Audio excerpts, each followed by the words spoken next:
Warriors, it's Hannah here, and today I'll be talking about weight gain on a vegan diet.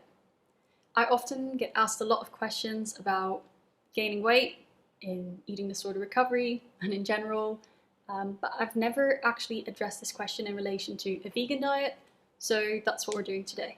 If you want to see any of the other videos that I've done on this topic before, I will be linking them below, so definitely check that out as well. Anyway, I have always been quite a skinny kid. Always needed to gain weight really, and when I had my eating disorder, that need became more of a priority. So over the course of my recovery, I gained some 15 to 20 kilos, and ever since, in the past few years, I've probably gained another 5 to 10. So that initial 15 to 20 was on a non-vegan diet. I was not vegan during my eating disorder. That last 5 to 10 was done completely on a vegan diet. So it is totally doable, though I do want to caveat this with, this is not medical advice. I am not a dietitian, and I do not necessarily recommend eating a vegan diet in eating disorder recovery. For me personally, for example, that would not have been possible. The tips that I'll be sharing today will be based off of my own experiences, my own preferences, but if you have any of your own tips, definitely leave them below as well. Let's start with breakfast then. For breakfast today, I ate a good old bowl of rice pudding with papaya. I like starting my day with a good carb source, so that could be oatmeal, it could also be toast, it could be barley, it could be rice pudding, etc. And then some kind of fruit, preferably banana or some kind of exotic fruit, which tends to have a little more calories. Being in Asia at the moment, I've also found that coconut milks are really quite cheap here. So rather than make your oatmeal porridge with just water, or even any other kind of plant-based milk, coconut milk is the way to go. Not only does it make it super tasty and super creamy, it also adds a really good caloric punch. I also like to add other fat sources, so lots of nuts, seeds, nut butter, etc., because without adding unnecessarily bulk, they do really crank up the calorie content. If you have a coffee in the morning, add some milk. Otherwise, opt for some chocolate milk or a smoothie or any non-water drink. Oftentimes, these are a bit easier to get in than just adding more and more food. A great smoothie would be, for example, a ripe banana, dates, peanut butter, maybe some cacao powder, and plant-based milk. Blend that up, and you've got the perfect shake to start your day. So, summarized, my tips for breakfast is 1. Eat breakfast. 2. Eat as soon as you wake up rather than pushing your meal back. 3. Have a good complex carb source. 4. If you have oats or barley or whatever for breakfast, make it with a plant-based milk, preferably coconut milk. 5. Smoothies are your friends. And 6. Nuts and seeds are also very much your friend. And if liquid calories are something that scare you, for example, if you come from a past of an eating disorder, then precisely for that reason, challenge this fear. Ask yourself where this fear is coming from, and face the fear. During my eating disorder recovery, I would have a banana milkshake every single day without fail, and it was probably one of the scariest parts of my day. To make it easier on myself, I would play games with my parents, read a book, watch TV, do something else at the same time to distract myself from the eating disorder thoughts. So I just want to say that if you need that distraction right now, that's totally okay.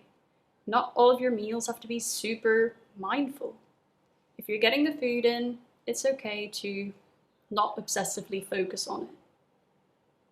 Move on and do the things that allow you to move on mentally. Nowadays, I obviously don't really need those distractions anymore because I don't have those intrusive thoughts anymore. But even so, I like to have some nuts as I work on my computer, or I like to have some chocolate milk while I watch TV. Whilst these are not very mindful, they're my little pleasures. That is perfectly okay. Lunch. Again, make sure to add in your grain, add in your fats, add in your protein, etc., etc.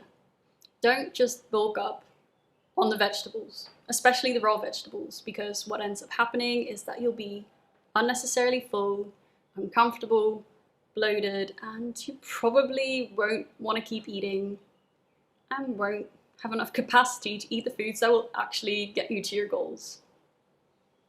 Make potatoes, rice, noodles, wraps, bread. Make them the star of the show because they are vegan. Beans and lentils are also really good carb sources, and they do also add in a good punch of protein and a good punch of nutrition, so don't skimp out on them. And don't skimp out on any mock meats either. What I see a lot of the time is that when people go from eating their KFC lunches and Pizza Hut dinners, is that they go directly into eating kale salads and smoothie bowls. And whilst there's nothing necessarily wrong with that, it may not be helping you reach your weight gain goals. For one, you can definitely make those kale salads and those smoothie bowls a whole lot more calorie dense. And for two, there is vegan fried chicken and there is vegan cheese and vegan pizza as well. So incorporate them. I think having these treats, having these foods you enjoy, is an important part of finding food freedom and letting go of any disordered beliefs or diet culture rules. The last thing you want to do is focus on weight gain while eating only broccoli, feeling super bloated and uncomfortable the entire time and feeling super deprived in spite of any weight gain that might be happening. So make sure to add density. Make sure to add to your frequency of meals as well. If you're not eating every 2 or 3 hours, do. And make sure to eat enough at each of those times. Increase your actual meal size. While it's great to add dense foods to your meals, it is also important to simply increase the size of those meals. If you exercise quite intensively, now is also the time to, if you can, take a little step back. Don't overdo it, because chances are this will get in the way of your progress. On to snack. As before, it's great to graze on things during the day, and some of my favorite snacks include peanut butter banana pancakes, peanut banana toast. I also love just snacking on some breakfast cereals, crackers and hummus, ice cream. The sky's the limit. If you're in all day, working at your desk, just have something on your desk and eat away. If you're out for the day, make sure you've got some things in your bag. Personally, I like to take a sweet and a savoury option, so I've got the choice, or so that I can eat both if the mood strikes. On to dinner. For dinner, the same kind of rules apply as for lunch, really. So I know that not everyone has 2 hot meals in a day, so if you end up having bread, make sure you have enough. Opt for higher calorie toppings like avocado, vegan cheese, etc. And have enough of those toppings. Margarine on bread is your friend. Oils for cooking are also your friend, and while they may be demonized by society, they can actually be quite good for you in the sense that they help with the uptake of other nutrients in your meals, and they help you reach your weight gain goals. While living in Thailand, Tom and I have been going out for most of our dinners, and I just want to drive home here as well that whilst these tips, these guidelines that I've been sharing throughout this video are great, they shouldn't be obsessed over. If they're getting in the way of eating out socially, going for a meal with your partner, having something you really crave, etc., then it's not helpful. If you're so focused on the foods that you're eating and when you're eating them, that you're unable to enjoy them, that's when you need to check in with yourself. Maybe take the pressure off for a bit of time, or try a new recipe or bake, get someone else to do some of your meals.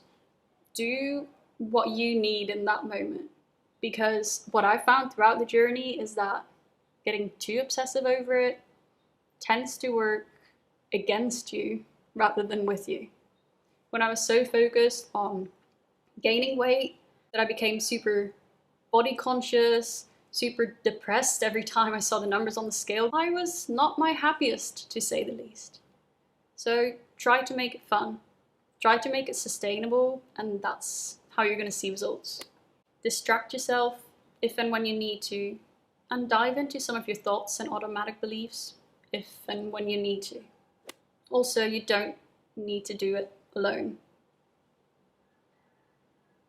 If you feel like you need some support and accountability, let's jump onto a free discovery call. Anyway, this is a rough outline of some of my best weight gain tips. Which tip was most helpful to you, and were there any that I forgot? Definitely let me know in the comment section below. See you next week for another video.